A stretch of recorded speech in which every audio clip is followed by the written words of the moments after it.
This is Amit और आप देख रहे हैं एडमिशन एकेडमी। यहाँ पे बात करने जा रहे हैं हम नीट काउंसलिंग का, जो कि एमसीसी काउंसलिंग पीडब्ल्यूडी स्टूडेंट के लिए है।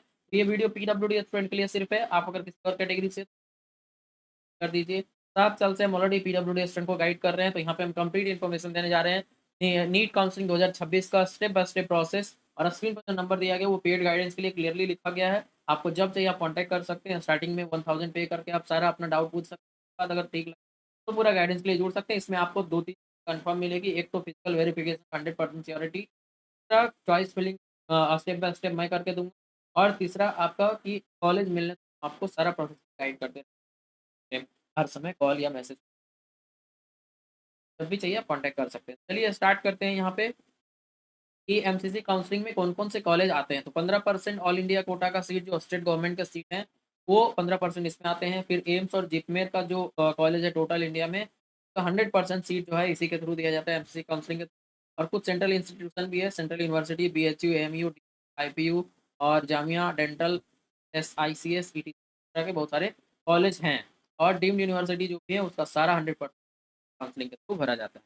ये हो गया कि कौन-कौन सा ऑप्शन आपको रहेगा एमसीसी काउंसलिंग। ये एमसीसी काउंसलर है, और भी स्टेट काउंसलिंग जो है उसका अलग से हम बना देंगे। तब भी आपको चाहिए आप कॉन्टैक्ट कर।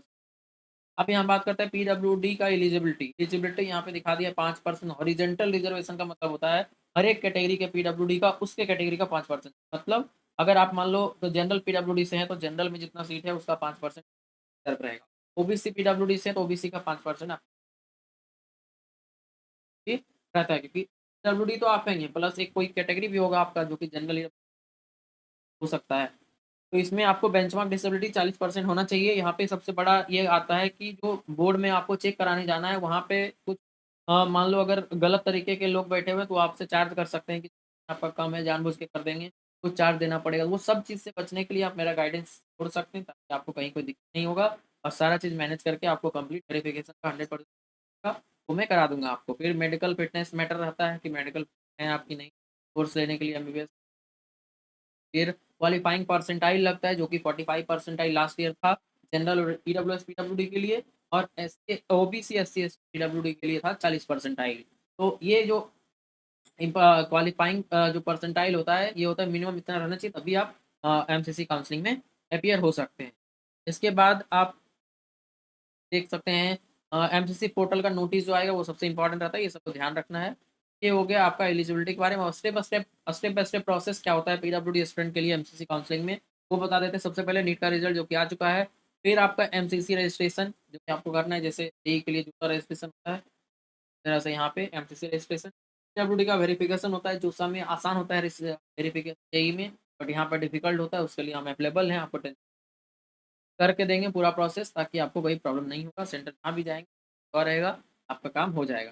चॉइस फिलिंग जो भी है, वो मैं करके दूँगा आपको, आपके रिक्वायरमेंट पे, आपके मार्क्स और रैंक पे कि क्या आपको चाहिए, नहीं चाहिए। खास करके पीडब्ल्यूडी में ये होता है कि पेरेंट्स चाहते हैं मेरे अपने से है, ज़्यादा दूर नहीं जाए बच्चा। ये आप कट ऑफ भी चेक करें, जो कि आगे हम बात करेंगे इसमें। कट ऑफ भी जो होता है वो उसी पे डिपेंड करता है। मान लो किसी भुवनेश्वर घर है, अब उसका अच्छा भी रैंक है, फिर वो भुवनेश्वर मिलेगा, जबकि उसको दिल्ली में मिल सकता है, नहीं जाएगा वो वाले का वो डिमांड रहता है। फिर अलॉटमेंट आएगा, अलॉटमेंट रिजल्ट जो कि आता है तो डाउनलोड करना है, फिर उसके बाद कॉलेज में आपको जॉइन करना है। ये प्रोसेस ये है। बात करते हैं, सबसे पहले रजिस्टर करना है। रजिस्ट्रेशन में आपको लॉगिन करके अपना जो जैसे जेईई जोसा में करते हैं जेईई एप्लीकेशन एप्लीकेशन का 30 मोबाइल नंबर रेडी रखना है, फिर फॉर्म भरना है, पेमेंट करना है। एक ही एप्लीकेशन बार अगर कर यहाँ पे एक सबसे इम्पोर्टेंट पॉइंट दिया गया है कि रजिस्ट्रेशन डज़न्ट गारंटी सीट। तो सिर्फ रजिस्टर कर लिए इसका मतलब नहीं कि आपको सीट मिल गया। सीट मिलने के लिए आपको सीट का रैंक अच्छा होना चाहिए, कैटेगरी फिल होना चाहिए, पीडब्ल्यूडी का एलिजिबिलिटी रहना चाहिए, मैट्रिक्स में रहना चाहिए, और आपका जो चॉइस लॉक किए हैं उसमें आप ऑर्डर होना चाहिए। ये सारा चीज़ का ध्यान हम रखेंगे आपका काउंसलिंग के लिए, चिंता नहीं कर। पीडब्ल्यूडी सर्टिफिकेट एंड वेरिफिकेशन ये सबसे सबसे ज़्यादा इंपॉर्टेंट ये प्रोसेस है। अदरवाइज़ आपका सारा रिजल्ट, सारा मेहनत, सारा सब कुछ बर्बाद हो जाएगा। अगर आप वेरिफिकेशन में फेल हो गए तो आपको एडमिशन पीडब्ल्यूडी में बहुत ज़्यादा रैंक तक सीट है, इसलिए पी ज़्यादा है। मैं करा के दूँगा सर्टिफिकेट, सेंटर पे जाके करना, तब से हम लोग का कॉन्टैक्ट है। उसके बाद तो आप पीडब्ल्यूडी का रजिस्ट्रेशन कैसे डालते हैं, कैसे डालें? है वो सेकंड प्रोसेस हो गया। थर्ड डॉक्यूमेंट का यहाँ पे देख सकते हैं क्या-क्या ज़रूरत पड़ेगा, नीट का admit card, score card, MCC registration slip, allotment letter, 10 certificate, 12 certificate, Aadhaar card और passport size photo, category certificate अगर आप जनरल से नहीं है, ईडब्ल्यूएस से, ओबीसी तो आपको उसका सर्टिफिकेट लगेगा, फिर पीटी का लगेगा, डोमिसाइल अगर आप स्टेट तब और फी भरना पड़ेगा। सारा प्रोसेस करना पड़ेगा। फिर स्मार्ट चॉइस फिलिंग बहुत-बहुत इम्पोर्टेंट है, अगर एक मिस करते हैं चॉइस फिलिंग कॉलेज मिल जाएगा। हाँ, जाना पड़ेगा, कोई ऑप्शन नहीं है, कोई आपको चेंज करा सकता है। आपको चॉइस फिलिंग इम्पोर्टेंट है, इन choice filling, real estate safe सबकी सकता है वो हो गया चॉइस फिलिंग, फिर रियल है मेरे मार्क्स और रैंक पे और सेफ की बैकअप के लिए भी डाल दें अगर बैकअप भी सारा चीज़ मैं मैनेज करके दूँ, सारा को अ, कंपेयर करके सही बैलेंस करके रहूँगा आपको। अलॉटमेंट जब मिल जाएगा तो बाद फिर अलॉटमेंट जब हो जाता है तो क्या होता है, तो मान लो सीट नहीं मिला आपको कुछ राउंड में चले जाओ, अलॉट हो चुका है, अगला राउंड जाना चाहते हैं, तो अपग्रेड करेंगे, तब फ्लोट अलॉट मिल गया, सैटिस्फाई हो गए तो फिर करेंगे। अलॉट मिल गया बट रिपोर्ट कॉलेज में मतलब आपको सीट इसके बाद जब वो हो जाएगा अलॉटमेंट तो फिर कॉलेज में जाना कर लेके एडमिशन कंफर्म हो 1, 2, 4 ऐसे कर अब यहाँ पे बात करते हैं क्वालिफाइंग मार्क्स के बारे में जो लास्ट ईयर था 147 127 टोटल ईडब्ल्यूएस का ओबीसी तो 13 से 126 ये पीडब्ल्यूडी का बात। फिर अब बात करते हैं हर साल डिपेंड होता है, चेंज करता है। अब यहाँ बात करते हैं कट ऑफ जो लास्ट ईयर एम्स का था, ठीक है? एक साल का नहीं देखने से होगा, हम बस रेफरेंस बता रहे हैं 24 में आएँगे तो बहुत ज़्यादा मिलेगा चेंजेस कम-कम सीट होगा, 4 सीटें ये जैसे एम्स दिल्ली टॉप कॉलेज सबको पता है, जाके क्या बन जाता है, बाकी लोग अप्लाई नहीं किए। तो एम्स जोधपुर है जो कि दिल्ली से तो अच्छा नहीं है, अच्छा ये भी है लेकिन दिल्ली से अच्छा 87,000 पे ही बंद हो गया।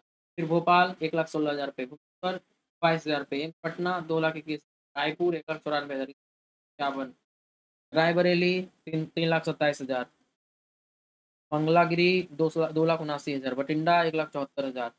आप गोरखपुर का बात करें 2,94,000, कल्याणी 2,62,000, नागपुर 1,33,000, हैदराबाद 2,21,000, देवघर 3,05,000, बिलासपुर 2,41,000, गुवाहाटी 3,09,000, जम्मू 4,09,000, राजकोट 2,29,000, मदुरई 1,28,000।